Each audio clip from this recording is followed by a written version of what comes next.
السلام علیکم ورحمۃ اللہ وبرکاتہ۔ الحمدللہ رب العالمین والصلاة والسلام علی اشرف الانبیاء والمرسلین نبینا محمد وعلی آلہ واصحابہ اجمعین وبعد۔ جدید مناہج کی حقیقت کے سلسلے کی آج کی جو کڑی ہے، اس میں انشاءاللہ تبارک و تعالی ہمارے سامنے کچھ سوالات ہیں، اور یہ سوالات سلفی منہج سے جو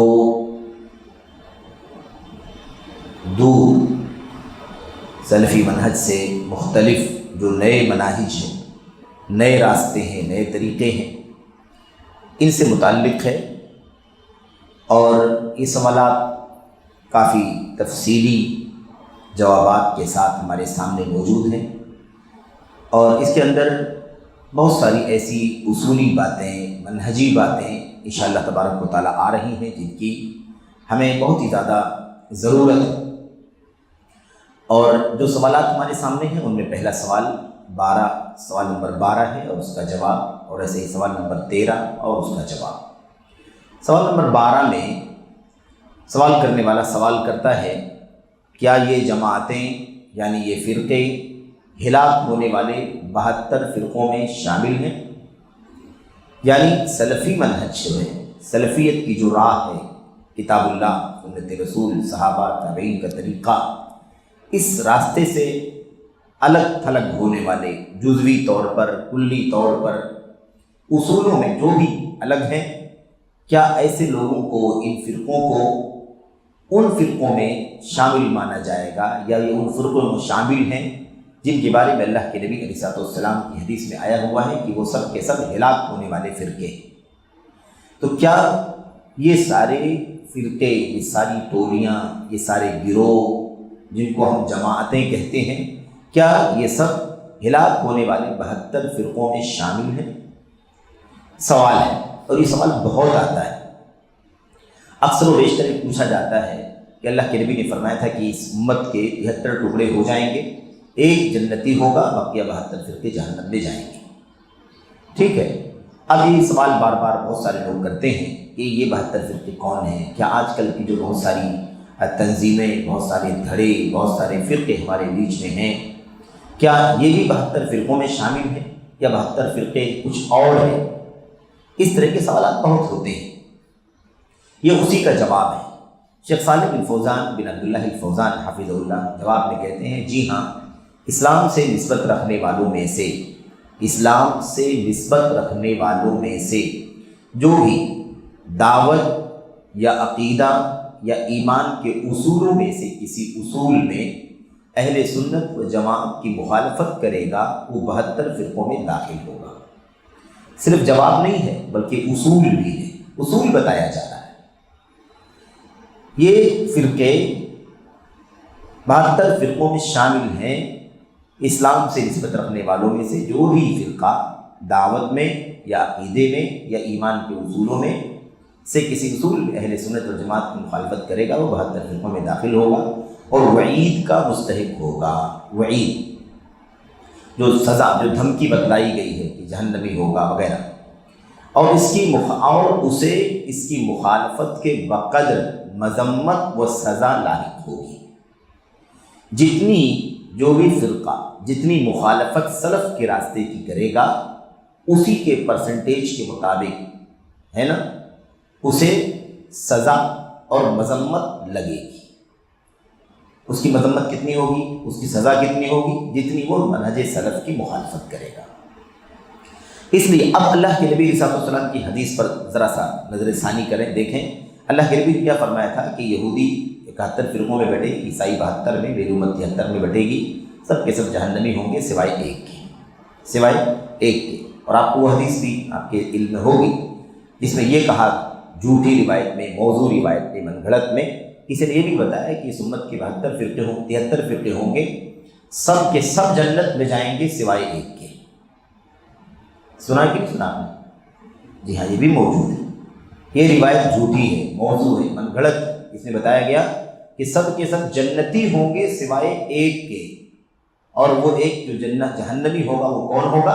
کہا ہم الزنادقہ، وہ زنادقہ ہوں گے۔ زنادقہ زندیق کی جگہ جس کے معنی ہوتے ہیں بے دین کافر، اللہ تبارک و تعالیٰ کی الوہیت ربوبیت کا منکر، گویا کہ کافر۔ تو یہ ایک تو روایت موضوع ہے، جھوٹی ہے۔ دوسری چیز یہ ہے کہ یہ بات بھی درست نہیں ہے، جو کافر ہیں وہ تو بلا شبہ جہنم میں جانے والے ہیں۔ اگر بغیر توبہ کیے کوئی دنیا سے چلا گیا اپنے کفر پر شرک پر رہتے ہوئے، تو اس میں کوئی شک نہیں کہ وہ جہنمی ہوگا، کیونکہ اللہ کا کلام، اللہ کے نبی کا فرمان ہمیں اس کی بڑی صراحت سے تعلیم دیتا ہے، بتلاتا ہے۔ تو یہ بات تو اپنی جگہ پر طے ہے کہ اہل سنت والجماعت جو ہیں، ان کے علاوہ جو لوگ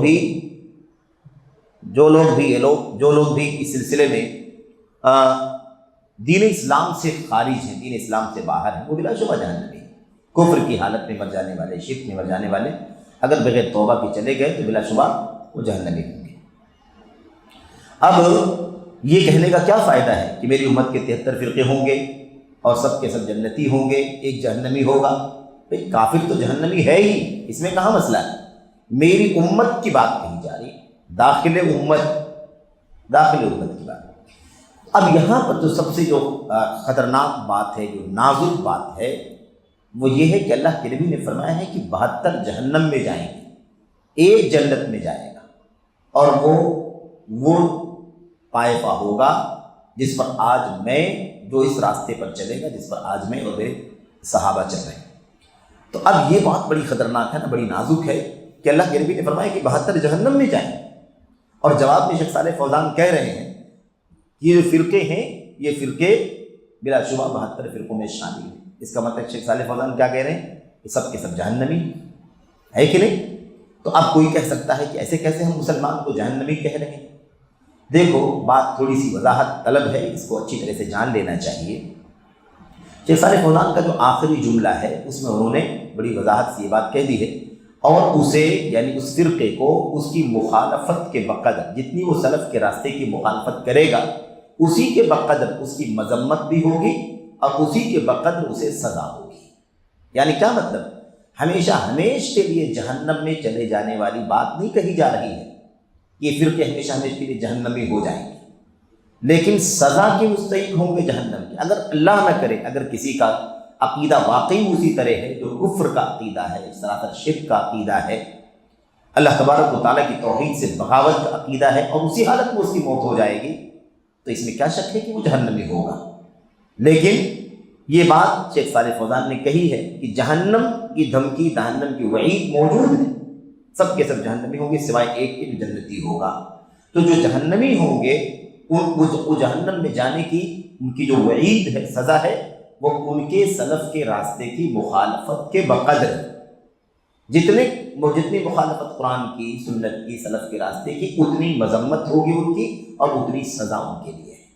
اگر یہ مخالفت اتنی زیادہ ہے کہ سلف خالص توحید پر چلتے تھے، خالص سنت پر چلتے تھے، اگر اتنی مخالفت ہے کہ وہ عقیدہ ہی نہیں، توحید ہی گڑبڑ ہو چکی ہے، شرک آ چکا ہے، شرک داخل ہے، شرک رچا بسا ہوا ہے، اگر یہ عقیدہ ہے تو یہ مخالفت کا تو آخری درجہ ہے، یعنی توحید کے مقابلے میں شرک کا عقیدہ کوئی آدمی رکھتا ہے۔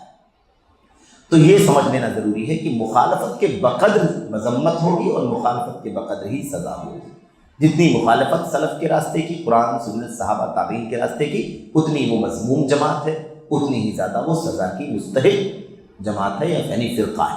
تو یہ بات سمجھنا اچھی طرح سے ضروری ہے کہ جس کا جو عقیدہ ہے، جس کا عقیدہ جتنا زیادہ برا ہے، جس کا عقیدہ، جس کا منہج، جس کا اصول، جس کی دعوت جتنی زیادہ سلف کے راستے سے دور ہے، اللہ کی کتاب سے دور ہے، نبی کی سنت سے دور ہے، صحابہ کی سیرت سے، تابعین کی سیرت سے جتنا زیادہ جو دور ہے، اتنا ہی زیادہ قابل مذمت، اتنا ہی زیادہ وہ سزا کا مستحق ہے۔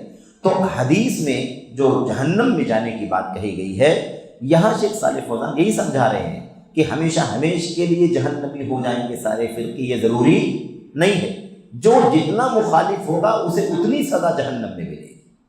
اگر اس کی مخالفت اتنی نہیں ہے کہ عقیدہ ہی ختم ہے، توحید ہی ختم ہے، شرک ہے، کفر ہے، اگر اتنی مخالفت نہیں ہے تو وہ ایک مرحلے کے بعد جہنم سے نکالا جائے گا، ایک مرحلے کے بعد جہنم سے نکالا جائے گا۔ اور جس کے یہاں کم مخالفت ہے وہ اور کم سزا پائے گا، جس کے یہاں اور کم مخالفت وہ اور کم سزا پائے گا، ایسی وہ اور کم مذمت کے لائق ہوگا۔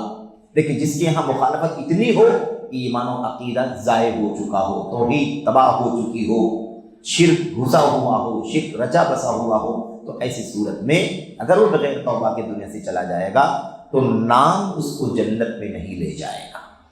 کسی نام کی وجہ سے کوئی آدمی جنت میں نہیں جائے گا، عقیدے اور ایمان پر ہی اس کا حساب و کتاب ہونا ہے۔ تو یہ ہے شیخ صالح فوزان کے بولنے کا مطلب، اور یہی بات اہل سنت والجماعت کے اصولوں کے مطابق ہے۔ اچھا، اس کے بعد اگلا جو سوال ہے وہ سوال کیا ہے؟ کیا اپنے آپ کو سلفی کہنے والا بھی حزبی یعنی فرقہ شمار کیا جائے گا؟ کیا اپنے آپ کو سلفی کہنے والا بھی حزبی یعنی پارٹی بندی کرنے والا، ٹکڑا، فرقہ، دھڑا شمار کیا جائے؟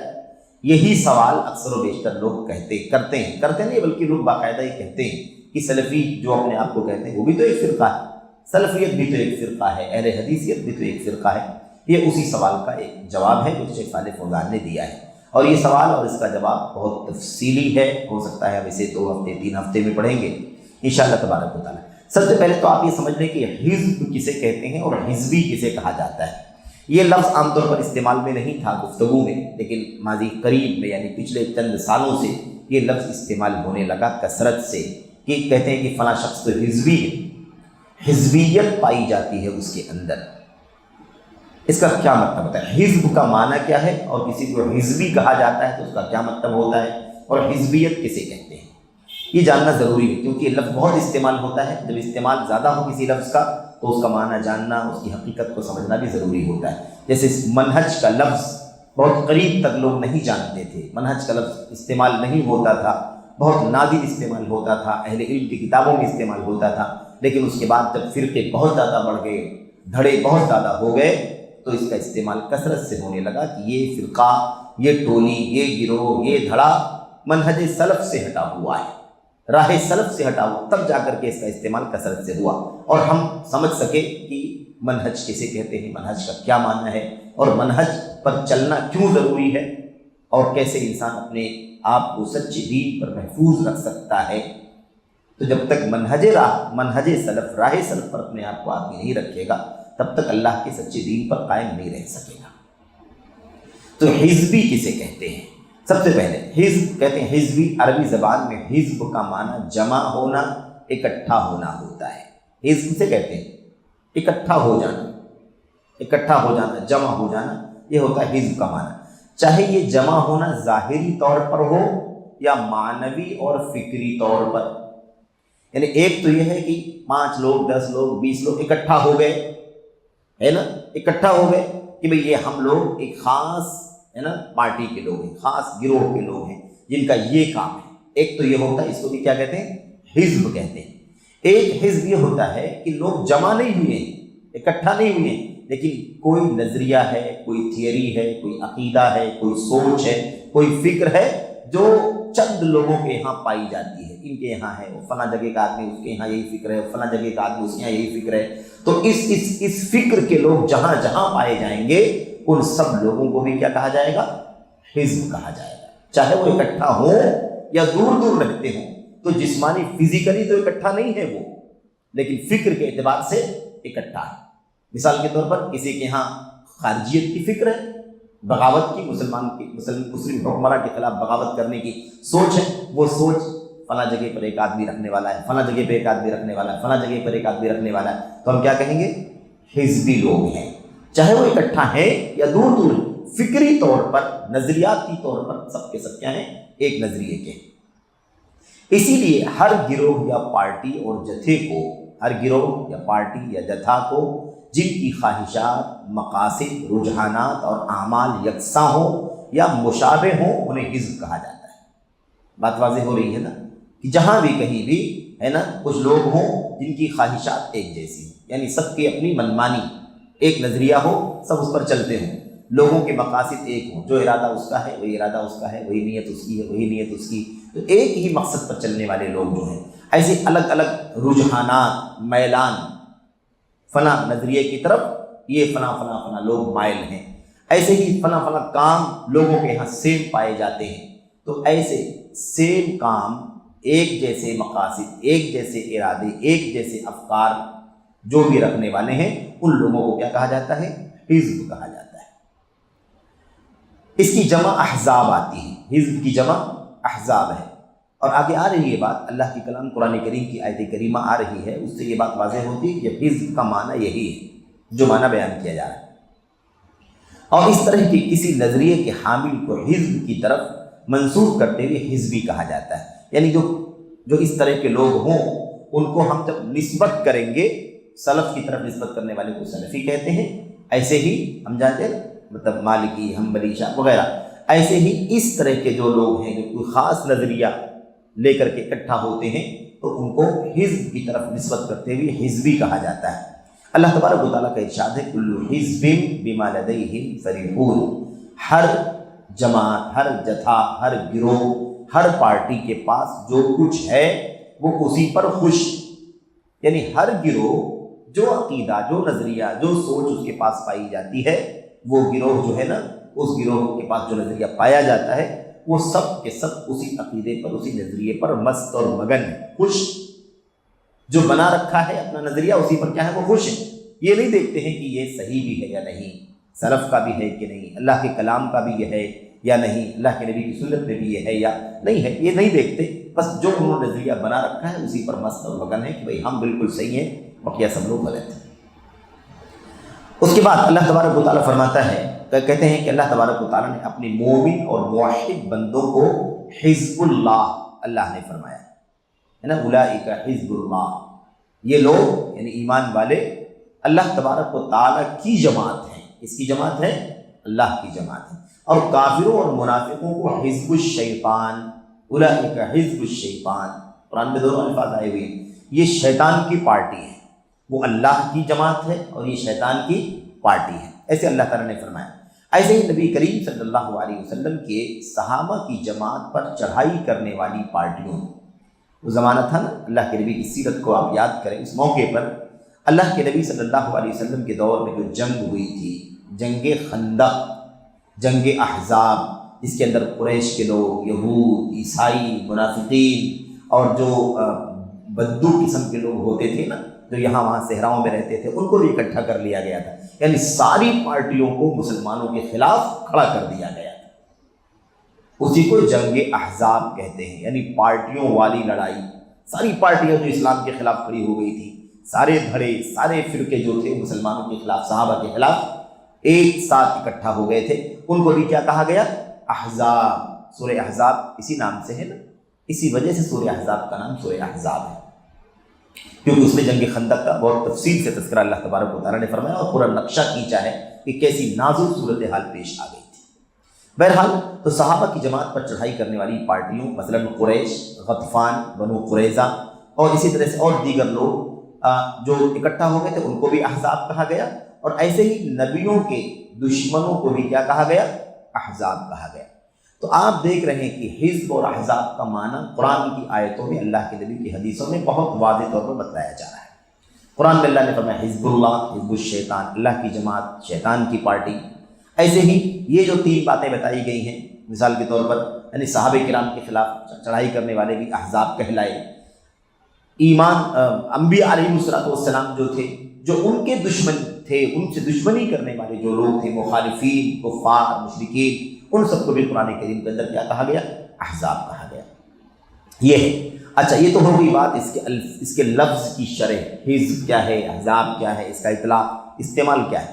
آگے علامہ شیخ ربیع بن ہادی بن عمیر المدخلی حافظہ اللہ، اور انشاءاللہ تبارک و تعالیٰ باتیں آگے سب آ رہی ہیں کہ جو اہل السنت والجماعت کو، اہل الحدیث کو، سلفیوں کو ہے نا، یا طائفہ منصورہ کو جو تانے دیے جاتے ہیں، شخصیتوں کے نام پر تانے دیے جاتے ہیں، مثال کے طور پر آج اہل حدیثوں کو مدخلی کہا جاتا ہے، آج اہل حدیثوں کو جامی کہا جاتا ہے، آج اہل حدیثوں کو اور بھی بہت سارے علماء کے نام کے ساتھ جوڑ کر کے کہا جاتا ہے کہ دیکھو یہ کوئی تیمی کہتا ہے، کوئی قیمی بھی کہتا ہے، ایسے لوگ بھی آج نئے نئے نکلے۔ بہرحال تو اہل حدیثوں کو جو بہت تانے دیا جاتا ہے نا شخصیتوں کے نام سے، اس میں سے ایک نام شیخ ربیع بن ہادی بن عمیر المدخلی کا بھی ہے کہ بدخلی ان کی نسبت ہے قبیلے کی جہاں کے وہ رہنے والے تھے، تو چونکہ ان کا نام اہل حدیث زیادہ لیتے ہیں، اس لیے ان کو بھی ان کے نام کے ساتھ جو بدخلی لگا ہے ہمیں ان کی طرف منسوب کیا جاتا ہے کہ لوگ بدخلی پارٹی کے لوگ ہیں۔ سمجھ رہے ہیں؟ تو آئے گی بات کہ یہ طعنہ کیسا ہے، اس کی کیا حقیقت ہے، شیخ ربیع کے بارے میں کیوں لوگوں کو بہت زیادہ نفرت ہے، شیخ ربیع کون ہے، ان کی شخصیت کیا ہے، تو وہ سب باتیں آگے انشاءاللہ تبارک و تعالیٰ آئیں گی۔ ابھی یہاں پر اس گفتگو کو لمبا نہیں کرنا ہے، جو اصل نقطہ چل رہا ہے اس پر انشاءاللہ ہم بات کریں گے۔ بس اتنی سی بات ہے کہ شیخ ربیع بن ہادی بن عمیر المدخلی سعودی عرب کے ان چوٹی کے علماء اور ائمہ میں سے ہیں جن کے ہاں سنت کی غیرت کوٹ کوٹ کر کے بھری ہوئی ہے۔ وہ بدعتیوں کے خلاف ننگی تلوار ہیں، اپنی زبان سے اپنے قلم سے وہ کبھی بھی کسی بدعت کو، کسی بدعتی کو، کسی خارجی ذہنیت کو، کسی تحریکی کو، کسی اخوانی کو، کسی مودودی کو، کسی قطبی کو کبھی بھی برداشت نہیں کرتے۔ صحابہ کے خلاف جن لوگوں نے زبان کھولی ہے ان سب کے خلاف انہوں نے پوری جرأت کے ساتھ، پوری بے باکی کے ساتھ قلم چلایا ہے، زبان چلائی ہے۔ اور یہی اہل سنت والجماعت کا محاذ ہے کہ سنت کے خلاف، اہل سنت کے خلاف، صحابہ کے خلاف، تابعین کے خلاف اگر کوئی شخص زبان درازی کرتا ہے تو اس کا دفاع کرنا ہمارا ایمان ہے، دفاع کرنا ایمان ہے، ان سے محبت ایمان ہے، ان سے بغض رکھنا نفاق ہے۔ اللہ کے نبی نے فرمایا تھا آیت الایمان حب الانصار و آیت النفاق بغض الانصار۔ نفاق کی علامت انصاری صحابہ کرام سے، اور مہاجرین کا درجہ تو انصار سے بھی زیادہ بڑا ہے، مہاجرین کا درجہ انصار سے اونچا ہے، اس میں کوئی شک نہیں، صحابیت کی شرف میں دونوں شامل ہیں۔ اور یہی دو تو تقسیم صحابہ کرام کے اندر، ایک طبقہ جو مہاجر کہلائے، مکے سے مدینہ آئے تھے، جو دوسرا طبقہ جو انصاری مدینہ تھے۔ تو بہرحال اللہ کے نبی نے فرمایا کہ ان سے محبت کرنا ایمان کی نشانی ہے، اور ان سے نفرت کرنا، بغض رکھنا یہ نفاق کی نشانی ہے۔ اس کا مطلب دل کے اندر ایمان ہے نا، جس طرح سے چاہیے نہیں ہے، اس لیے آپ کے صحابہ کے خلاف زبان کھولتا ہے۔ بہرحال تو باتیں چل رہی تھی شیخ ربیع کی، تو انشاءاللہ تبارک و تعالیٰ ان کے بارے میں مزید آپ کے سامنے آئیں گی، اور سرسری تعارف بھی انشاءاللہ ہم آپ کے سامنے رکھیں گے تاکہ ہم جانیں کہ ان کے کارنامے کون سے ہیں اور نفرت کیوں لوگ کر رہے ہیں، کون سا کام انہوں نے کتاب و سنت اور سلف کے خلاف کیا ہے کہ ان کے خلاف زبان کھولی جائے، اور اس کے باوجود اگر زبان کھولی جا رہی ہے، ان کو طعنے دیے جا رہے ہیں، گالی گلوچ کی جا رہی ہے، تو پھر وجہ کیا ہے اس کی؟ ساری قربانیاں، ساری خدمات زندگی بھر کتاب اللہ کی، سنت کی، صحابہ کے دفاع کی آج تک کی انہوں نے میرے بھائیوں، اس کے باوجود انہیں طعنہ دیا جاتا ہے، مختلف انداز سے ان کو برا بھلا کہا جاتا ہے، اور اہل حدیثوں کو محض ایک انعت کے طور پر ہے نا چڑھانے کے لیے ان کو مداخلہ یا مدخلی کہا جاتا ہے، جامی کہا جاتا ہے، اور بہت سارے نام دیے جاتے ہیں۔ خیر، شیخ ربیع ایک سوال کے جواب میں فرماتے ہیں، جو بھی شخص نبی کریم صلی اللہ علیہ وسلم اور آپ کی سنت کی مخالفت کرے وہ گمراہ احزاب میں سے ہے۔ آپ بتائیے، دیکھنے کے لیے لفظ سخت لگتا ہے نا، گمراہ احزاب یعنی گمراہ فرقوں میں سے، گمراہ پارٹیوں میں سے کون؟ جو بھی رسول کریم صلی اللہ علیہ وسلم اور آپ کی سنت کی مخالفت کرے۔ تو اس میں کون سی بڑی بات ہے؟ ظاہر سی بات ہے کہ اللہ کے رسول کی اور آپ کی سنت کی مخالفت کرنے سے بڑا گناہ، جرم کچھ ہے ہی نہیں۔ اس سے بڑا جرم کیا ہو سکتا ہے کہ جو نبی سب کے لیے متبع ہو، مطاع ہو، ہے نا، آنکھ بند کر کے اگر امت کے لیے کوئی ایسی شخصیت ہے جس کی سب کو اتباع کرنی چاہیے بلا چور چرا، بلا کسی سوال و جواب کے، وہ نبی کریم صلی اللہ علیہ وسلم کی ذات گرامی، اور آپ کی مخالفت کوئی کرتا ہے، آپ کی سنت کی مخالفت کرتا ہے، تو آپ بتائیے کہ گمراہ پارٹیوں میں سے ہے کہ نہیں؟ اب لوگ کہتے ہیں کہ گمراہ قرار دیتا ہے، گمراہ بولتا ہے۔ گمراہ کس کو بولتا ہے؟ گمراہ کس کو بولتا ہے؟ جو واقعی گمراہ ہے، سنت کی مخالفت کرنے والا گمراہ نہیں ہے، نبی کی مخالفت کرنے والا گمراہ نہیں ہے۔ ظاہر سی بات ہے کہ گمراہ ہے، اس لیے گمراہ کہا جا رہا ہے، اور دنیا بھر کے دلائل نے کتاب و سنت کے نبی علیہ الصلوۃ والسلام کی مخالفت کرنے والے کا انجام کیا ہوگا، اسے دنیا میں کیا کہا جائے گا، آخرت میں کیا انجام ہوگا۔ اچھا، حزبیت کی کوئی شرط نہیں، حزبیت کو سمجھانا ہے کہ حزبیت کسے کہتے ہیں؟ پارٹی بندی، جتھا بندی، گروہ نکال لینا، ایک فرقہ بنا لینا، کہتے ہیں اس کی کوئی شرط نہیں ہے۔ اللہ تعالیٰ نے پچھلی امتوں کو اور اسی طرح قریش اور ان کے ساتھ مل کر نبی کریم صلی اللہ علیہ وسلم کے خلاف ساز باز کرنے والوں کو احزاب کہا ہے۔ احزاب کہا ہے، سورہ احزاب کے اندر اللہ تبارک و تعالیٰ نے ان کو کیا کہا ہے؟ احزاب کہا۔ کہتے ہیں جب کہ ان کے یہاں کوئی تنظیم وغیرہ نہ تھی۔ یہی اصل میں خاص بات ہے سمجھانے کی کہ اگر ہم کہتے ہیں کہ فرقہ ہے، پارٹی ہے، احزاب ہے، تو لوگ کہتے ہیں کہ نہیں، کوئی جماعت تو نہیں بنائی، کوئی الگ فرقہ تو نہیں بنایا انہوں نے، کوئی گروپ تو نہیں تیار کیا انہوں نے۔ تو شیخ ربیع سمجھا رہے ہیں کہ گروپ بنانا ضروری نہیں ہے کہ ایک خاص نام سے، ایک خاص بینر کے ساتھ، ایک خاص ٹرسٹ اور سوسائٹی کے نام پر، ایک فاؤنڈیشن کے نام پر کوئی اکٹھا ہو جائے اور نام کے ساتھ چلے تبھی اس کو حزب کہیں گے، پارٹی کہیں گے۔ ایسی کوئی بات نہیں، کوئی ضروری نہیں ہے۔ اگر پارٹی بنا کر کے نام لے کر کے چلتا ہے تب تو اور بری بات ہے، لیکن اگر ایسا نہیں کرتا ہے لیکن فکری طور پر سنت کے خلاف ہے، اللہ کے نبی علیہ السلام کے صحابہ کے راستے کے خلاف راستے پر چلتا ہے، صحابہ کرام کے صحابہ کے شاگردان تابعین کے راستے کو چھوڑ کر کے چلتا ہے، تو یہ خود کیا ہے؟ یہ خود پارٹی بندی ہے، یہ خود فرقہ بندی ہے۔ اسی کو حزبیت کہا جاتا ہے، چاہے وہ کسی نام سے ایک گروہ نہ کھڑا کیا گیا ہو، صرف فکری طور پر وہ صحابہ کے طریقے کے خلاف ہوں، سنت کے خلاف ہوں، اپنی منمانی چلتے ہوں، ہوس اور خواہشات کی غلامی کرتے ہوں، تو اس کو کیا کہا جائے گا؟ اس کو حزبی کہا جائے گا، اس کو حزبی کہا جائے گا۔ اس لیے حزب میں یہ شرط نہیں ہے کہ وہ منظم ہو، ضروری کہ کوئی تنظیم کے نام سے کوئی ایک دھڑا بنا لے تو ہی اس کو پارٹی کہا جائے گا، نہیں۔ کہتے ہیں بلکہ کتاب و سنت کے خلاف کسی بھی فکر کے لیے تعصب کرنا، کتاب و سنت کے خلاف، صحابہ کرام کے راستے کے خلاف کسی بھی فکر کے لیے تعصب کرنا اور اسی بنیاد پر دوستی یا دشمنی کرنا، یہ تحزب ہے، یعنی پھر پارٹی بندی ہے، فرقہ بندی، پھر سلف کے راستے سے نکل کر کے ایک الگ دھڑے کی کیفیت ہے، چاہے وہ تنظیم بنی ہو یا نہ بنی ہو، فکر ہی صرف الگ ہے، تو بھی کیا ہے؟ وہ حزبیت ہے۔ اور کوئی منحرف فکر و نظریہ بنا کر اسے اپنا کر کچھ لوگوں کو اس پر اکٹھا کرنا حزبیت اور پارٹی بندی ہے۔ یعنی کیا مطلب؟ اگر ایک تنظیم بنا لی جاتی ہے کچھ لوگوں کو ایک فکر پر اکٹھا کر کے کہ بھائی یہ ہمارا نظریہ ہے، آؤ ہمارے ساتھ جڑو، اور جڑنے کے بعد کہیں کہ بھائی ہم اس نام سے جانے جاتے ہیں، اگر ایسا کوئی کرتا ہے تب تو بہت کلیئر ہے کہ وہ کیا ہے؟ حزبیت ہے، پارٹی بندی ہے، فرقہ بندی ہے، تو بہت کلیئر۔ لیکن اگر ایسا نہ بھی ہو، خالی فکری طور پر اسی فکر کا فنا بھی، اسی فکر کا فنا بھی، اسی فکر کا فنا بھی ہے، تو جو جہاں جہاں رہتے ہیں اس فکر کے، ان سب کو کیا کہا جائے گا؟ وہ حزبی۔ اس کو بالکل ایسے سمجھیں کہ سلفیت جیسے مثال کے طور پر، اہل حدیثیت مثال کے طور پر، کوئی اس طرح سے ضروری نہیں ہے کہ سب اکٹھا ہو کر کے کہیں بیٹھے ہوں تبھی وہ جماعت اہل حدیث ہے، نہیں۔ ایک آدمی پوری بستی میں اگر کوئی ہے کتاب و سنت اور صحابہ کے راستے پر چلنے والا یہاں پر، دوسرا آدمی دوسرے شہر میں، تیسرا آدمی تیسرے ملک میں، چوتھا آدمی دوسرے علاقے میں، تو یہ جو 4 6 10 لوگ مختلف دنیا کے گوشے میں پھیلے ہوئے ہیں، یہ سب ایک فکر کی وجہ سے اہل حدیث ہیں کہ نہیں؟ جماعت اہل حدیث کے افراد ہیں کہ نہیں افراد ہیں؟ بلکہ 4 6 لوگ نہ ہو، ایک آدمی اگر روئے زمین پر کتاب و سنت اور سلف کے راستے پر چلنے والا ہے تو وہ اکیلے بھی سلفی ہے، اکیلے بھی امام، اکیلے بھی امت ہے، اکیلے بھی جماعت ہے۔ بالکل ایسے ہی ان کو بھی سمجھیں، ایسے ان کو بھی سمجھیں کہ گرچہ وہ کسی نام سے نہ چلتے ہوں لیکن فکر کے ساتھ جہاں جہاں رہتے ہیں انہیں بھی حزبی ہی کہا جائے گا، انہیں بھی فرقہ ہی کہا جائے گا۔ یہی بات شیخ عربی ہمیں سمجھا رہے ہیں۔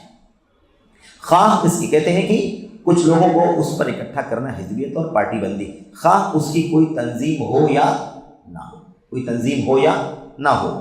ہاں اگر اس کے لیے کوئی تنظیم بھی ہو تو اور زیادہ برا اور شر ہے۔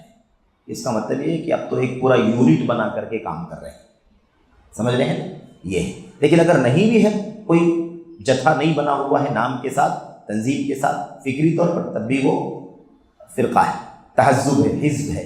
اللہ تعالیٰ نے رسول کریم صلی اللہ علیہ وسلم سے لڑنے والوں کو احزاب کہا ہے، اس لیے کہ وہ حق کے خلاف باطل پر جمع ہوئے تھے۔ اللہ تعالیٰ نے رسول اللہ صلی اللہ علیہ وسلم سے لڑنے والوں کو کیا کہا ہے؟ احزاب، یعنی پارٹیاں، گروپس، اس لیے کہ وہ حق کے خلاف باطل پر اکٹھا ہوئے تھے۔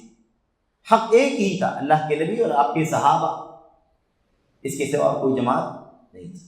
ان کے خلاف جتنے لوگ کھڑے ہوئے تھے ان سب کو اللہ نے کیا کہا؟ پارٹیاں، فرقے، دھڑے۔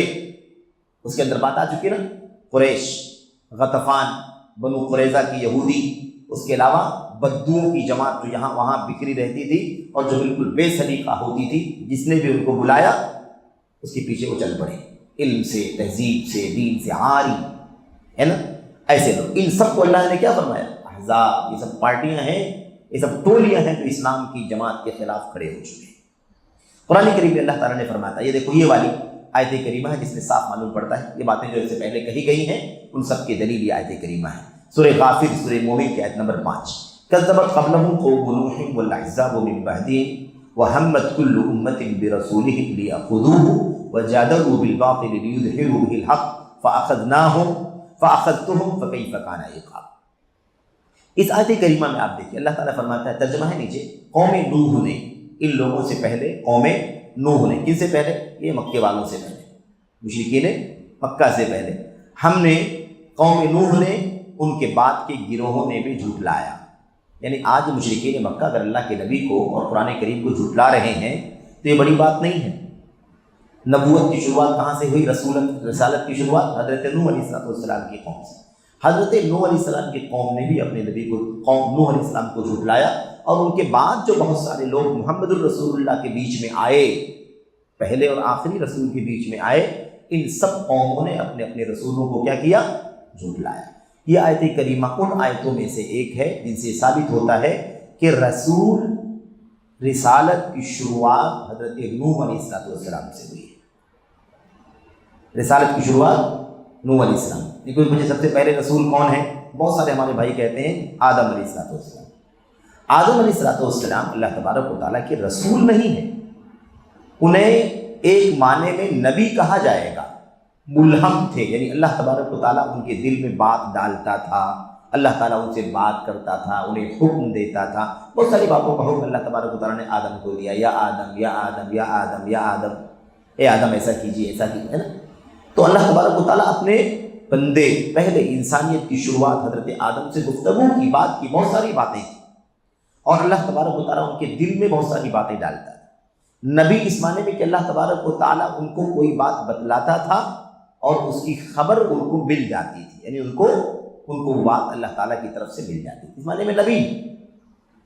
رسول کسے کہتے ہیں؟ رسول باقاعدہ اللہ کا پیغام پہنچانے کے لیے کسی امت کی طرف، کسی قوم کی طرف بھیجا جاتا ہے اسے۔ تو اس کی شروعات کہاں سے ہوئی ہے؟ حضرت نوح علیہ السلام سے۔ اول رسول بعث الی الناس، پہلے رسول جنہیں انسانیت کی طرف بھیجا گیا وہ کون ہے؟ نوح علیہ السلام۔ تو نوح علیہ السلام کے بعد سے کہتے ہیں کہ مشرکین مکہ سے پہلے نوح علیہ السلام اور ان کے بعد کی جو پارٹیاں، ان کے بعد کی جو ٹولیاں، گروہ، فرقے جو بھی آئے، کہتے ہیں یہ سب کے سب کیا کیا انہوں نے؟ اپنے اپنے رسولوں کو جھٹلایا، اپنے اپنے رسولوں کو جھٹلایا۔ وَحَمَّتْ كُلُّ أُمَّةٍ بِرَسُولِهِمْ لِيَأْخُذُوهُ، اور ہر امت نے چاہا، ارادہ کیا کہ کیا کرے؟ اپنے رسول کو پکڑ لے، گرفتار کر لے، اس کو سزا دے، اس کو مارے۔ اللہ تبارک و تعالیٰ فرماتا ہے، اللہ تبارک و تعالیٰ کی شہادت ہے کہ ہر امت کا کام یہ تھا، ہر امت نے یہی کام کیا کہ اپنے نبی کو پکڑنے کا ارادہ کیا اور گرفتار کر کے ان کو سزا دینے کا ارادہ کیا۔ خود ہمارے نبی کے ساتھ ہوا کہ نہیں ہوا؟ آپ کو پکڑنے کے لیے سارے لوگوں نے آپ کا گھر کا گھیراؤ کیا تھا کہ نہیں کیا تھا؟ ہے کہ نہیں؟ اللہ کے نبی علیہ السلام قرآن کریم کی آیت کریمہ پڑھتے ہوئے چلے گئے، وَجَعَلْنَا مِن بَيْنِ أَيْدِيهِمْ سَدًّا وَمِن خَلْفِهِمْ سَدًّا فَأَغْشَيْنَاهُمْ فَهُمْ لَا يُبْصِرُونَ۔ بہرحال تو یہ کام ہوتا رہا، سارے واقعات ہیں۔ کتنے لوگوں نے تو باقاعدہ اپنے نبیوں کو پکڑا اور انہیں قتل کر ڈالا۔ بنی اسرائیل کے بہت سارے نبیوں کے بارے میں اللہ نے نبیین کہا، بہت سارے نبیوں کو ان لوگوں نے قتل کیا۔ انبیاء کا وَقَتْلِهِمُ الْأَنْبِيَاء، ان اہل کتاب کے بہت سارے لوگوں کے قتل کرنے کی وجہ سے اللہ تبارک و تعالیٰ کا ان کے اوپر عذاب آیا۔ تو یہ سب ہوا ہے۔ اب اللہ کا کلام کہتا ہے کہ ہر امت نے اپنے اپنے نبی کے ساتھ یہ سلوک کرنے کی کوشش کی، کوئی کامیاب ہو گیا، کوئی کامیاب نہیں ہوا، کسی نے کم، کسی نے زیادہ، لیکن یہ کام کیا۔ وَجَادَلُوا بِالْبَاطِلِ، اور باطل ناحق کو لے کر کے جھگڑنا شروع کر دیا، بحث کرنا، مباحثہ کرنا، مناظرہ کرنا، لڑنا بھڑنا، ہے نا، یعنی حق کے مقابلے میں باطل کو پیش کر کے حجت کرنا، بحث کرنا، جھگڑا تکرار کرنا، یہ کام کیا۔ کیوں؟ لیدھبوا بہ الحق، تاکہ اس باطل کے ذریعے سے حق کو کیا کر دیں؟ حق کو کچل دیں۔ اس نیت سے ان لوگوں نے کام کیا، حق کو بگاڑ دیں، خراب کر دیں۔ فاخذتہم، اللہ فرماتا ہے اس وجہ سے میں نے ان کو پکڑا، اس لیے ہم نے ان کا مواخذہ کیا۔ فکیف کان عقاب، تو ذرا بتاؤ کہ میری سزا کیسی رہی۔ میں نے سزا دیا بہت ساری امتوں کو، عذاب آیا میرا، تو تمہارے سامنے تو اس کی داستان قرآن کریم کے اندر موجود ہے، بھلا بتاؤ کہ ان کو سزا جو میں نے دی اس کا کیا حال تھا، تم بھی ذرا سوچو کہ تمہارا کیا انجام ہوگا۔ اس طرح سے اللہ تبارک و تعالیٰ نے بتایا۔ تو یہ آیت کریمہ کیا بتلاتی ہے؟ احزاب، نوح علیہ السلام کی قوم اور ان کے بعد احزاب جو گزرے ہیں، تو گویا کہ نبیوں کے مخالفین کو اللہ نے کیا فرمایا؟ احزاب فرمایا۔ اچھا، کہتے ہیں جبکہ وہ آج کی طرح منظم پارٹیاں نہیں تھیں، قوم تھا، پوری قوم ہے، امت ہے، اب کچھ لوگ ایمان لائے، کچھ لوگ ایمان نہیں لائے، مخالفت کر رہے ہیں، مارنے کی کوشش کر رہے ہیں، جان لینے کی کوشش کر رہے ہیں، قتل کرنے کی کوشش کر رہے ہیں، ہے کہ نہیں؟ تو وہ آج کل کی طرح باقاعدہ رجسٹرڈ تنظیمیں نہیں تھیں وہ، لیکن پھر بھی اللہ نے کیا کہا ان کو احزاب کہا۔ کیوں؟ اس لیے کہ وہ ایک نظریے پر چل رہی تھی، نبی کی دعوت کے خلاف، نبی کے مشن کے خلاف رہنے کی وجہ سے اللہ تبارک و تعالیٰ نے ان کو کیا کہا؟ ان کو احزاب کہا۔ تو کوئی ضروری نہیں ہے کہ پوری منظم کوئی تنظیم بنی ہو تبھی اس کو ہم فرقہ کہیں گے، نہیں، اس کو حزب کہیں گے۔ نظریاتی طور پر بھی، فکری طور پر بھی جو الگ الگ ہے وہ حزب ہے۔ لہذا اگر لوگ کسی باطل فکر اور نظریے پر ایمان رکھیں، خلاصہ اگر لوگ کسی باطل فکر و نظریے پر ایمان رکھیں اور اس کے لیے لڑائی جھگڑا کریں، اسی کو محبت اور نفرت کا معیار قرار دیں، تو وہ حزب ہے۔ آئی بات سمجھ میں نا؟ حزب ہے، کسی بھی باطل فکر اور نظریے پر چلتے ہوں، اسی کی دعوت دیتے ہوں اور یہ کہتے ہوں کہ بھئی جو آپ ہمارے ساتھ ہیں اس میں تو آپ ہمارے دوست ہیں، آپ ہمارا اگر ساتھ نہیں دیتے ہیں تو پھر آپ سے ہماری کوئی دوستی نہیں۔ جو تبلیغی ہوگا وہی دوست ہوگا، جو اخوانی ہوگا وہی دوست ہوگا، جو رافضی ہوگا وہی دوست ہوگا، جو خارجی ہوگا وہی دوست ہوگا، جو ہمارے راستے پر ہمارے ساتھ میں نہیں ہمارا دوست۔ یہ کیا ہے؟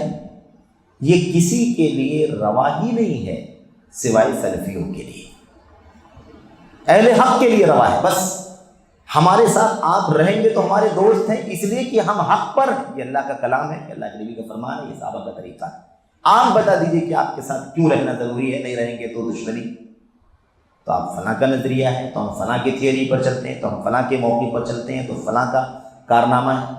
امت کا نام آپ مت دیجیے، امت کا نام دیجیے، صرف اور صرف اللہ کے نبی صلی اللہ علیہ وسلم، اللہ کی کتاب کی شارح مبین اور آپ کے سامنے بیٹھنے والے صحابہ اور ان سے آگے بڑھانے والے دین کو جو افراد تھے، انہی کو آئیڈیل اللہ کے کلام میں، اللہ کے نبی کے فرمانے بتلایا گیا، اس پر چلیں گے تو دوستی، اس پر چلیں گے نہیں تو دشمنی۔ اور یہ بھی ایمان ہے، یہ بھی کیا ہے؟ یہ بھی ایمان ہے میرے بھائیو۔ الولا والبرا کا عقیدہ اہل سنت والجماعت کے اساسی اور بنیادی عقیدوں کا حصہ ہے، لیکن اس میں افراط اور تفریط نہیں ہونی چاہیے۔ کہیں کہیں افراط تفریط ہوتی ہے، وہ غلط ہے، لا علمی ہے یا نادانی ہے، کبھی کمی بیشی ہو سکتی ہے، لیکن اصول کیا ہے؟ ولا برا بالکل ہونا چاہیے، حتیٰ کہ اس کے اندر ولا اور برا، دوستی اور دشمنی، ایمان اور عقیدے اور عمل کی بنیاد پر، سنت پر عمل کرنے نہ کرنے کی بنیاد پر، صحابہ کے راستے پر، سلف کے راستے پر چلنے نہ چلنے کے اعتبار سے دوستی اور دشمنی رکھنا، یہ ایمان ہے، یہ ایمان بلکہ ایمان کا مضبوط کڑا ہے، مضبوط دستہ ہے، مضبوط ستون ہے جس پر چلنا ضروری ہے۔ تو افراط تفریط کے بغیر، افراط تفریط یعنی حد سے زیادہ تجاوز کرنا، جتنا نہیں ہونا چاہیے یہ بھی غلط، اور جتنا ہونا چاہیے اس سے کم پر رہنا یہ بھی غلط۔ اس میں اللہ نے فرمایا کہ چاہے اس معاملے میں تمہارے باپ ہوں، تمہارے بھائی ہوں، تمہارے بیٹے ہوں، تمہارے کنبے قبیلے ہوں، تمہاری بیوی بچے ہوں، تب بھی ان سے محبت نہیں رکھی جائے گی جب وہ اللہ اس کے رسول کے دشمن ہوں، ہے نا؟ یہ وضاحت، یعنی یہ اصول ہے اللہ کے دین کا۔ پہلے اس کی جو تفصیلی باتیں ہیں وہ کسی اور موقع پر ہم لوگ شاید پڑھیں ہو سکتے، اس میں بھی آئے آگے۔ تو کیا کہتے ہیں؟ اگر یہ چیز منظم طور پر ہو اور اسے مال و اسباب وغیرہ کے ذریعے مضبوط کیا جائے تو یہ اور بھی زیادہ شر اور گمراہی ہے، ادھر اشارہ شیخ نے یہاں اشارہ کیا کہ آج کل کے دور میں باقاعدہ پارٹیاں فرقے بن جاتے ہیں، تنظیمیں تیار ہو جاتی ہیں، ایک خاص تھیوری لے کر کے چلتی ہیں سنت کے خلاف، صحابہ کے طریقے کے خلاف، اور اس کو مال کے ذریعے سے مضبوط کیا جاتا ہے، اس کو سیاسی طور پر مضبوط کیا جاتا ہے، اس کو میڈیا کا سہارا لے کر کے مضبوط کیا جاتا ہے، ملمہ سازی، چمک دمک کے ذریعے سے اس کی بیجا فضائل بیان کر کے، اس کی بہت ساری ایسی خصوصیات بیان کر کے مضبوط کیا جاتا ہے جس کی حقیقت میں کوئی ویلیو نہیں، کوئی اہمیت نہیں۔ تو اگر یہ سب چیزیں بھی اگر ساتھ میں موجود ہوں تب تو یہ اور زیادہ شر اور برائی کا باعث ہے۔ اچھا خیر، بات ختم کر رہے ہیں حزبیت والی انشاءاللہ تبارک و تعالیٰ۔ اس میں ایک بات جو آگے آ رہی ہے، اس سے آپ کو اور بھی زیادہ کلیئر ہو جائے گا کہ حزب اور فرقہ کسے کہا جاتا ہے۔ آج کل جو ہے نا، جو یہ الگ الگ دھڑے بن رہے ہیں، الگ الگ تنظیمیں، الگ الگ نام سے الگ الگ فرنٹ بن رہے ہیں، الگ الگ مطلب جو بن رہے ہیں، اس میں ان کی پرکھ کرنے کے لیے ان کی حالت، ان کی خصوصیت، ان کا طریقہ کیا ہوتا ہے، اس پر چند نکات یہاں پر لکھے ہوئے ہیں۔ اصل میں یہ جو نکات آپ کے سامنے لکھے ہوئے ہیں، یہ ڈاکٹر ابراہیم بن محمد عباس، ایک اسلامی ایک اسلامی کہہ لیجیے کہ محرر ہیں، بہت بڑے لکھنے والے ہیں، ان کے بہت سارے مقالات، بہت سارے آرٹیکلز، بہت ساری کتابیں ہیں، اور انہوں نے البیان، مجلہ البیان جو لندن سے شائع ہوتا ہے نا، اور وہ اہل سنت والجماعت کا، منہج سلف کا الحمدللہ ایک آرگن ہے، ایک میگزین ہے ان کی۔ اس میں ایک آرٹیکل انہوں نے لکھا تھا، الحزبیہ و صفات الحزبیین، پارٹی بندی، فرقہ بندی اور فرقہ بندی کرنے والوں کی صفات۔ تو الگ دھڑا لے کر کے چلتے ہیں، الگ فکر بنا لیتے ہیں اور اس پر چلتے ہیں، اس کی حقیقت انہوں نے بیان کی ہے۔ تو 5-6 پوائنٹ یہاں پر ہمارے سامنے لکھے ہوئے ہیں۔ ڈاکٹر ابراہیم بن محمد عباس حزبیوں کے بعد صفات بیان کرتے ہوئے لکھتے ہیں۔ نمبر 1، دیکھیے کیسے پہچانیں گے نظریہ کیا ہوتا ہے۔ نمبر 1، حزبیوں کے یہاں متعلقہ شخصیتوں کی حد سے زیادہ تعظیم پائی جاتی ہے۔ یعنی یہ جو پارٹی اور فرقہ فالو کرتے ہیں، بنا کر چلتے ہیں ایک الگ نظریہ، ان لوگوں کے ہاں ایک اہم بات یہ ہے کہ ان کا جو بڑا ہوتا ہے نا، ان کا اگوا، ان کا پیشوا ہے نا، ان کا فاؤنڈر، بانی، یا ان کا کوئی بڑا مثال کے طور پر عالم ہے، اسکالر ہے، تو اس یا ایک سے زیادہ ہوں، ایک شخصیت یا بہت ساری شخصیتیں ہوں، تو ان شخصیتوں کی حد سے زیادہ تعظیم ہوتی ہے۔ ہمارے یہاں تعظیم کی بنیاد کیا ہے؟ سلفیوں کے ہاں کہ تعظیم کی بنیاد اصولی، تعظیم کی بنیاد اصولی ہے، منمانی نہیں ہے، نفسانی نہیں ہے، خواہشات کی غلامی نہیں ہے، بس آپ بالکل دیوانہ ہو جائے اصولوں سے ہٹ کر کے۔ بھئی اللہ کے نبی علیہ السلام سے زیادہ اونچا دنیا میں کوئی نہیں ہے نا، آپ زیادہ اونچا کوئی نہیں۔ اللہ کے نبی صلی اللہ علیہ وسلم کے سامنے اگر کوئی صحابی جھک گیا تو اللہ کے نبی نے ڈانٹا کہ نہیں ڈانٹا؟ کوئی کھڑا ہو گیا، آپ نے تنبیہ کیا، تنبیہ کیا؟ کیسے یہ عجمیوں کی طرح نان عرب جو ہے نا، جو دوسرے کلچر کے لوگ ہیں، جیسے وہ اپنے بڑوں کے سامنے بس کھڑے ہو جاتے ہیں، یہ کیا طریقہ ہے؟ تو کوئی کہہ سکتا ہے کہ توہین ہے اللہ کے نبی؟ اللہ کے نبی اصول سکھا رہے ہیں، یہ تعظیم میں نہیں آتا، یہ تعظیم میں نہیں آتا۔ اور پھر ان کے لیے بھی سمجھایا اللہ کے نبی نے، جو یہ چاہتے ہو کہ میری تعظیم میں لوگ کھڑے ہو جائیں، آپ ان کی مذمت بیان فرمائیں، جو چاہتے ہو کہ لوگ اس کی تعظیم میں ایک طرف سے لائن لگا کے کھڑے ہو جائیں، اسے چاہیے کہ ٹھکانہ جہنم میں بنا لیں۔ وہی سنائی نبی کریم صلی اللہ علیہ وسلم نے، جس کا مطلب یہ ہے کہ یہ تعظیم میں نہیں آتا، لیکن یہ اصول ہے تعظیم کا۔ ان کے ہاں دیکھو کیا ہے، حد سے زیادہ تعظیم پائی جاتی ہے، یعنی ان کے خلاف وہ ان کی تعظیم میں کچھ بھی کر سکتے ہیں، وہ ان کی جوتے اٹھا کے چل سکتے ہیں، جوتوں کے نیچے کی مٹیاں بھی اٹھا سکتے ہیں، ہے کہ ان کی گاڑیوں کو بھی چوم سکتے۔ آج کل تو دیکھا کہ گاڑی چل کے گزرتی ہے تو ٹائر کے نیچے کی مٹی اٹھا کر کے لوگ لے جاتے ہیں، ایسے واقعات بھی پائے گئے۔ تو یہ سب کیا ہے؟ یہ سب اس طرح کی چیزیں ان کے ہاں پائی جاتی۔ کہتے ہیں کہ یہاں تک کہ بسا اوقات یہ تعظیم عصمت کی حد تک پہنچ جاتی ہے۔ عصمت کس کے لیے ہے؟ سوائے انبیاء علیہ السلام کی عصمت کسی اور کے لیے نہیں ہے۔ انبیاء علیہ السلام کو اللہ نے معصوم بنایا ہے تو وہ معصوم ہے، جسے اللہ نے معصوم نہیں بنایا وہ معصوم نہیں ہو سکتا۔ تو یہ چیز اتنی تعظیم ان کے یہاں پائی جاتی ہے کہ اسے معصوم سمجھتے ہیں۔ اسی لیے آج دیکھیے کہ لوگ اپنے اپنے فاؤنڈرز، اپنے اپنے بانیان، اپنی اپنی جماعتوں کے، اپنے اپنے فرقوں کے جو بڑی شخصیتیں ہیں، ان کے علماء ہیں یا ان کے قائدین ہیں، اپنے قائدین کے خلاف ایک لفظ نہیں سننا چاہتے۔ کوئی کسی نے نقد کر دیا، کسی نے کچھ لکھ دیا، ان کے منہج پر لکھ دیا، ان کے عقیدے پر لکھ دیا، ان کے فکر پر نقد کر دیا، رد کر دیا، تو بالکل زمین و آسمان ایک ساتھ کر دیتے۔ ایسا لگتا ہے کتنا بڑا گناہ کر دیا، جبکہ صبح شام قرآن کی مخالفت، سنت کی مخالفت، صحابہ کے راستے کی مخالفت کرتے ہیں، اس میں کوئی انہیں فکر نہیں ہوتی کہ غلط ہو رہا ہے۔ لیکن ہمارے کے خلاف، ہمارے عالم کے خلاف، ہمارے قائد کے خلاف، ہمارے رہبر کے خلاف، ہمارے شخص کے خلاف یہ کام کیوں کیا جا رہا ہے؟ تو تعظیم اس حد تک کہ ان کو گویا معصوم سمجھا جا رہا ہے کہ ان سے غلطی ہو ہی نہیں سکتی۔ کیوں نہیں غلطی ہو سکتی کہ نہیں ہو سکتی؟ تو آپ یہ بتائیے کہ ہاں یہ غلطی جو آپ بتا رہے ہیں الحمدللہ اصولی طور پر یہ صحیح ہے یا نہیں صحیح؟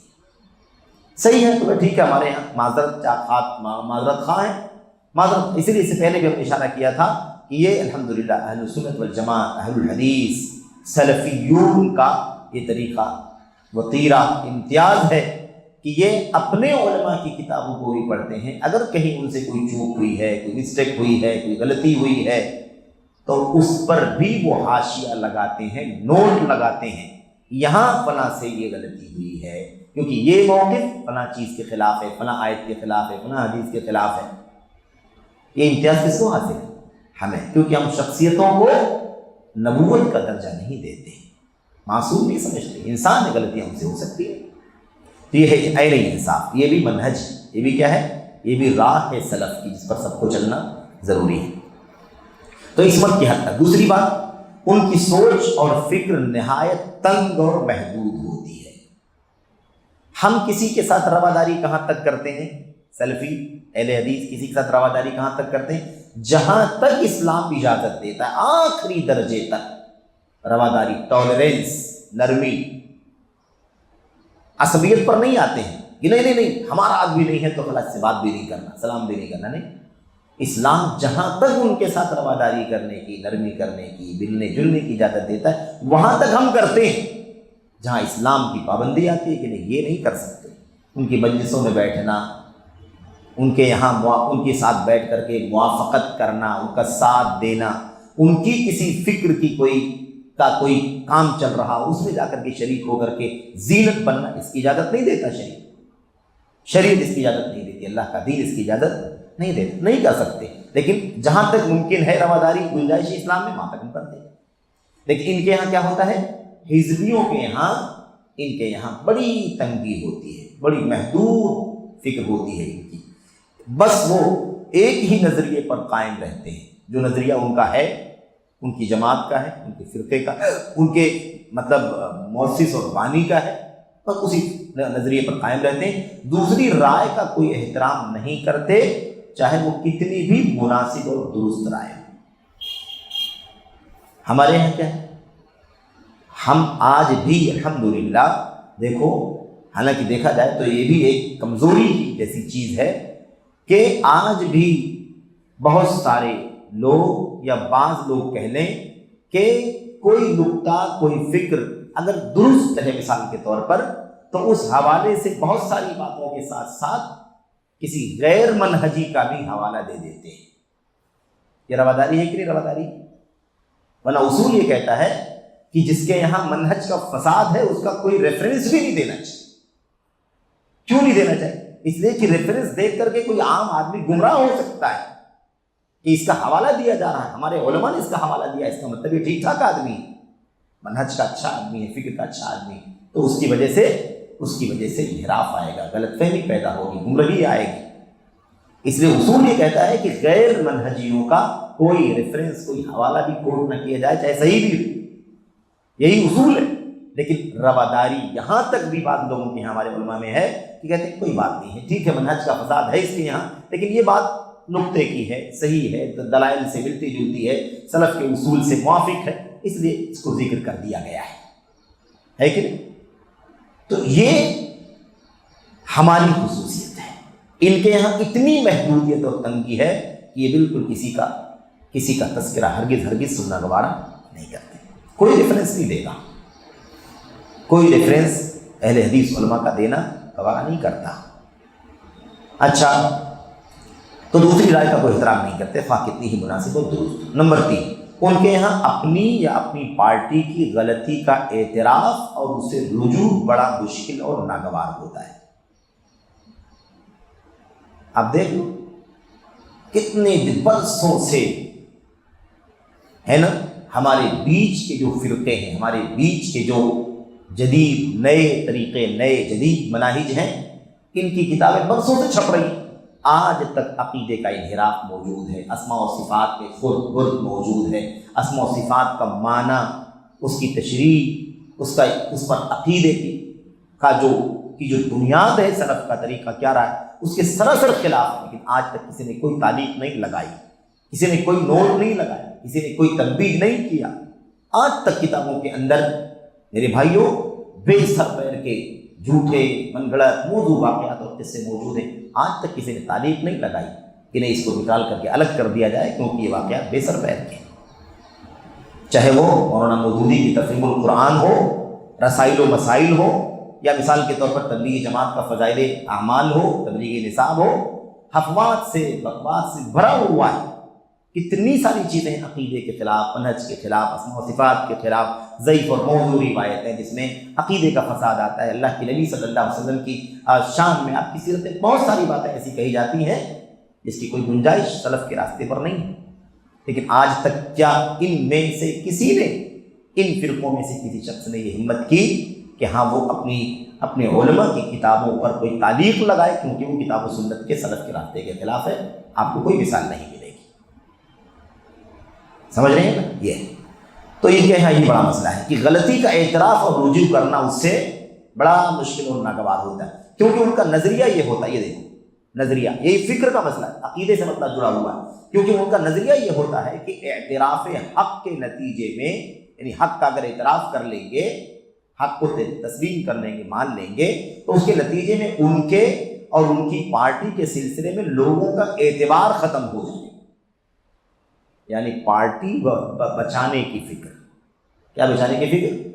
پارٹی بچاؤ، اپنی شخصیت بچاؤ، اپنے بڑے کو بچاؤ، ورنہ اگر یہ کہہ دیا جائے گا کہ ان سے غلطی ہوئی ہے تب تو اعتبار ہی ختم ہو جائے۔ ارے یہ کیا ہے اس جماعت کے اندر؟ یہ دیکھو کل یہ تھا، آج اس کے خلاف بات لکھی جا رہی ہے۔ یہ دیکھو ان کو تو ہم بہت بڑا سمجھتے تھے، مجدد سمجھتے تھے، اور ایسی ایسی غلطیاں ان کے یہاں پائی جاتی۔ تو یہ اپنی دیوار بچانے کے لیے 1.5 انچ کی ہے نا، اپنی دیواریں بچانے کے لیے کیا کرتے ہیں؟ یہ اس کے لیے اعتراف حق نہیں کرتے، جبکہ اہل سنت، سلفی، اہل الحدیث کا منہج کیا ہے؟ شخصیتوں کی، میرے بھائیوں، تقریب، شخصیتوں کی تعظیم، شخصیتوں کا احترام ضرور ہے، لیکن یہ ایک دائرے تک ہے۔ اگر ان سے حق کا راستہ، حق کی راہ اگر رسی چھوٹ جائے کہیں مثال کے طور پر، تو بلا تعمل اس کی اس حقیقت کو واضح کرتے ہیں۔ یہاں ان سے غلطی ہو رہی ہے، یہاں ان سے چوک ہو رہی ہے، الحمدللہ۔ آپ کو اس کی ایک مثال بتاؤں، بڑی مثال بتاؤں، بہت بڑی مثال۔ حالانکہ یہ مثال جو ہے نا، یہ ان غیر منہجیوں کے لیے بہت بڑا مٹیریل ہے، کیا کہتے ہیں اس کو، بہت بڑا حربہ ہے ان کے لیے۔ لیکن اعتراف حق ہم بیان کرتے ہیں، اعتراف حق۔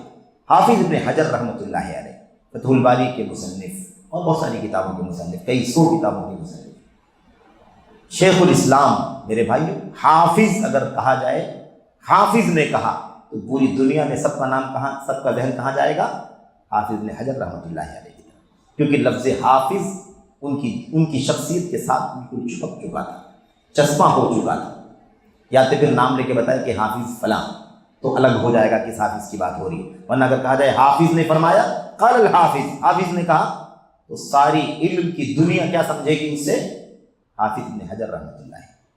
تو حافظ ابن حجر رحمۃ اللہ علیہ نے سے فتح الباری کی شرح میں، صحیح بخاری کی شرح فتح الباری میں کچھ منہجی ہے نا غلطیاں ان سے سرزد ہو گئیں، جس ماحول میں وہ رہے پلے بڑھے، مصر اور اسقلان وغیرہ کے علاقے میں، بعض غلطیاں ان سے صادر ہوئیں فتح الباری میں، یعنی صحیح بخاری کی شرح میں۔ کہیں انہوں نے مطلب کسی کا قول کوٹ کر دیا، نوٹ کر دیا، اس کے اندر کچھ غلطی تھی، ہے نا، اور کہیں انہوں نے خود اپنی بات لکھی، اس میں ملاحظہ تھا۔ الحمدللہ سلفیت کا امتیاز ہے کہ وہ حق سے اوپر کسی کو نہیں سمجھتے، وہ حق سے شخصیتوں کو پہچانتے ہیں، شخصیتوں سے حق کو نہیں پہچانتے۔ ان کے ہاں بنیاد حق ہے، حق پر چلنے والا حق پرست ہے۔ ان کے ہاں شخصیتیں نہیں ہیں کہ یہ شخصیتیں حق ہوں، جو ان کو فالو کرے گا وہ حق پر ہوگا۔ تو حق یہ ان کے ہاں اصل ہے، بنیاد ہے، اس سے جو جڑا ہوا ہے وہ حق پرست ہے، اس سے جو دور ہے وہ حق سے دور ہے، یہ ان کے ہاں اصول اور بیان ہے۔ تو بہرحال حافظ ابن حجر رحمۃ اللہ علیہ سے جو چوک ہوئی، جو غلطیاں ہوئیں فتح الباری کے اندر، الحمدللہ علامہ عبدالعزیز بن عبداللہ بن باز رحمۃ اللہ علیہ نے، آج کے دور کی مثال دیتا ہوں، پرانی مثالیں بھی بہت ساری موجود ہیں، آج کے دور میں علامہ ابن باز عبدالعزیز بن عبداللہ بن باز رحمۃ اللہ علیہ نے باقاعدہ فتح الباری، جب صحیح بخاری کو وہ شرح کر رہے تھے طائف میں، ہے نا، طائف میں جب وہ شرح کر رہے تھے اپنی مسجد میں، تو باقاعدہ اس پر جہاں جہاں حافظ ابن حجر سے چوک ہوئی ہے وہاں نوٹ لگا رہے تھے، تعلیق لگا رہے، تنبیہ کر رہے تھے۔ 3 جلدوں تک وہ پڑھاتے رہے اور شرح کرتے رہے اور وہاں تعلیق لگاتے رہے، اور اس کے بعد علامہ ابن باز رحمۃ اللہ علیہ کی وفات تو خیر بعد میں ہوئی، لیکن اس کے بعد سے وہ کنٹینیو نہیں کر سکے، صحت ساتھ نہیں دیتی تھی، حالات ساتھ نہیں دیتے تھے، تو سلسلہ وہ رک گیا۔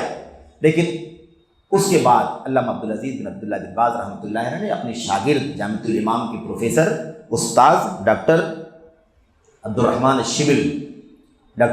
الشبل جو چوٹی کے مدرس ہیں، استاذ ہیں، ان سے انہوں نے کہا کہ آپ فتح الباری پر جو ہم نے تعلیق لگائی ہے اب تک، جو حافظ ابن حجر رحمۃ اللہ علیہ سے کچھ غلطیاں ہوئی ہیں، ہم نے اس پر تعلیق لگائی ہے، آپ ان تعلیقات کو، نوٹس کو پڑھ لیجئے، اور جس انداز سے ہم نے تعلیق لگائی ہے ایسے ہی پوری کتاب کو آپ پڑھ کر کے اس پر تعلیق لگا دیجیے۔ سمجھ رہے ہیں؟ تو خود ہمارے سلفی علماء یہ کام کرتے ہیں، اور اگر اپنے سے نہیں ہو سکتا ہے تو جو صاحب علم ہیں، جو اس میں حیثیت کے ہیں، ان سے یہ کام کرواتے ہیں۔ یہ انصاف ہے، اور اس سے نہ حافظ ابن حجر کی شان گھٹتی ہے، نہ سلفیت متاثر ہوتی ہے، اور اللہ تبارک و تعالیٰ کا دین اس بات کا سب سے زیادہ حقدار ہے کہ اس کے آگے کسی کی رعایت نہ کی جائے۔ الحمدللہ وہ تعلیقات فتح الباری جب دوسرا ایڈیشن شائع ہوا تو اس ایڈیشن پر اس تعلیق کو نیچے حاشیے میں ڈال دیا گیا، تاکہ جو بھی اسے پڑھے تو پڑھنے کے دوران حاشیے کے نیچے دیکھ لے کہ یہاں پر ابن حجر رحمۃ اللہ علیہ سے اس مسئلے میں چوک ہوئی ہے، اس مسئلے میں غلطی ہوئی، اس مسئلے میں غلطی ہوئی ہے۔ اور بعد میں پھر بعض لوگوں کی رائے آئی کہ اس کو الگ سیپریٹ کر کے کتاب کی شکل میں بھی شائع کر دیا جائے، تو الحمدللہ اسے سیپریٹ کتاب کی شکل میں بھی شائع کر دیا گیا۔ التنبیہ علی المخالفات العقدیہ فی فتح الباری، التنبیہ علی المخالفات العقدیہ فی فتح الباری کے عنوان سے کتاب عربی میں چھپی ہوئی ہے، اور الحمدللہ کئی سالوں پہلے ہم نے اس کا اردو ترجمہ بھی کیا تھا۔ اس کے پیچھے بھی مقصد یہی تھا کہ جو لوگ فتح الباری نہ پڑھ سکتے ہوں، اردو شرحوں کا مطالعہ کرتے ہوں، ان کے سامنے یہ اردو کتاب رہے، تاکہ کم از کم وہ طلبہ کو بتا سکے کہ یہاں عقیدے کے اس مسئلے میں چوک ہوئی ہے۔ کتابی شکل میں تو شائع نہیں ہوا ترجمہ، لیکن کسی میگزین میں مسلسل کئی سالوں تک قسط وار سلسلہ وار چلتا رہا، شاید آگے کتاب کی شکل میں بھی شائع ہو جائے۔ تو خلاصہ کلام یہ ہے سلفیت کا امتیاز۔ آخری بات، چوتھی بات یہ ہے ان کے یہاں کہ حزبیوں کے یہاں عجب یعنی اونچا پن، اپنے آپ میں اونچا پن کا اظہار، عجب بڑک پن، خود نمائی اور نفس کی برتری پائی جاتی ہے، اور اس کے بالمقابل ناحق دوسروں کی ناقدری، بے عزتی، تحقیر اور ان کے آرا کی توہین پائی جاتی ہے، کیونکہ ان کا معیار محض اپنی اور اپنی پارٹی کی موافقت ہوا کرتی ہے۔ یعنی ان کا یہ سوچنا ہوتا ہے کہ آپ لوگوں کا تو کوئی ڈر رہا ہی نہیں ہے، آپ لوگ تو نہ جانے کہاں چل رہے ہیں، کس فکر کے ساتھ جڑے ہیں، آپ لوگ تو آزاد ہیں۔ یہ دیکھو ہمارے پاس ایک پوری جماعت ہے، اپنی جماعت سے جڑے ہوئے ہیں، ہمارا یہ فکر ہے، ہمارا یہ نظریہ ہے، اس لیے وہ دوسروں کو حقارت کی نظر سے دیکھتے ہیں کہ آپ کا تو کوئی ٹھکانہ ہی نہیں۔ اسی لیے جب کوئی پوچھتا آپ کا مسلک کیا ہے، آپ کا کس سے تعلق، اگر ہم کہہ دیں کہ نہیں ہمارا تو کسی مسلک سے تعلق نہیں ہے، ہم تو سارے مسلک سے الحمدللہ علم حاصل کر کے جو کتاب و سنت کے قریب ہوتا ہے اس کے مطابق عمل کرتے ہیں، تو کہتے ہیں ارے یہ کون سی بات ہے، یہ کون سا، ایسے کیسے آپ کسی مسلک سے نہیں جڑے ہیں، ایسے کیسے آپ کسی فکر سے کسی فرقے سے نہیں جڑے ہیں، یعنی تعجب کرتے ہیں لوگ کہ آپ کسی مسلک سے وابستہ نہیں. تو یہ عجیب و غریب بات ہے. پانچویں بات یہ ہے کہ یہ دوسروں پر ظلم و زیادتی کرتے ہیں اس طور پر کہ ان کے ہاں دو پیمانے پائے جاتے ہیں. دو پیمانے، اپنے اور اپنے حامیوں کے لیے الگ پیمانہ اور دوسروں کے لیے الگ پیمانہ. اپنے والوں کو آخری دم تک ان کے خلاف زبان نہیں کھولیں گے، ایک نہیں 1000 غلطیاں ان سے ہو جائیں، اور دوسرے سے اگر معمولی سی چوک بھی ہو جائے نا تو اسے اچھال کر کے ساری دنیا میں عام کر دیتے ہیں. یہ انصاف نہیں ہے، انصاف نہیں ہے. بہرحال تو کیا کہا، کہتے ہیں اپنے اور اپنے حامیان کے لیے الگ اور دوسروں کے لیے الگ. اسی کے نتیجے میں وہ اپنی پہاڑ جیسی غلطیوں کو بھی ہضم کر جاتے ہیں، جبکہ دوسروں کی معمولی غلطی کو بھی خاص و عام میں نشر کرتے ہیں، خاص و عام میں نشر کرتے ہیں، اور نصح و خیر خواہی کے بجائے اس سے خوش ہوتے ہیں. یعنی خیر خواہی کا جذبہ ہونا چاہیے، خیر خواہی کا جذبہ ہونا چاہیے، لیکن نہیں، وہ اس سے خوش ہوتے ہیں، مزہ لیتے ہیں، ٹھٹھا کرتے ہیں، کھلی اڑاتے ہیں. عام طور پر ان کا نظریہ، ان کا طریقہ یہ ہے. اچھا، چھٹی اور آخری بات یہ ہے کہ یہ لوگ اپنی ذاتی مصلحت کو مقدم رکھتے ہیں، اسی کو بنیاد سمجھتے ہیں، خواہ اس شرعی مصلحت کے خلاف ہی ہو. ذاتی مصلحت کو ہرگز وہ نظر انداز نہیں کرتے. تو یہ چند باتیں ہیں جو حزبیوں کے یہاں پائی جاتی ہیں. تو آج کے اس درس میں جو بات آئی، پوری بات کا خلاصہ یہی ہے. حزبی کیوں، حزب کیا ہے، حزبیت کیا ہے، حزبی کون لوگ ہوتے ہیں اور ان کا طریقہ کیا ہے، اور ان کی صفات اور ان کی خوبیاں کیا ہیں. یہ باتیں آپ کے سامنے پیش کی گئیں اور اس کے حوالے سے آگے لکھی ہوئی ہیں، آپ وہاں سے بھی دیکھ سکتے ہیں، رجوع کر سکتے ہیں. تو خلاصہ کلام یہ ہے کہ یہ چیز جو ہے بڑی ہی اہم ہے، بڑی ہی نازک ہے، اور اس سے یہ نظریہ سمجھ میں آتا ہے کہ یہ جو فرقہ بندی چل رہی ہے، یہ ہم کہتے ہیں نا کہ جلدی یہ لوگ حق کے قریب نہیں آتے. اس کی وجہ یہ ہے کہ ان کا ایک بہت خاص طور طریقہ ہے جس پر وہ چلتے ہیں، اس سے نکلنا وہ نہیں چاہتے. اگر دلوں میں کشادگی ہو، حق کی تلاش کرنے اور حق کو قبول کرنے کے لیے دل کھلا ہوا ہو، بڑی آسانی سے آدمی حق کو قبول کر لے گا. لیکن اپنی چہار دیواری سے باہر نہیں نکلنا چاہتے، نکلنے نہیں دینا چاہتے، اس طرح کا ماحول بنایا جاتا ہے. اللہ سے دعا ہے کہ اللہ تبارک و تعالیٰ لوگوں کے دلوں کو حق کے لیے کھول دے، ان کے سینوں کو اللہ تبارک و تعالیٰ حق کے لیے روشن کر دے. آمین رب العالمین. صلی اللہ علیہ وسلم وبارک علی نبینا محمد وعلی آلہ وصحبہ اجمعین. السلام علیکم ورحمۃ اللہ وبرکاتہ.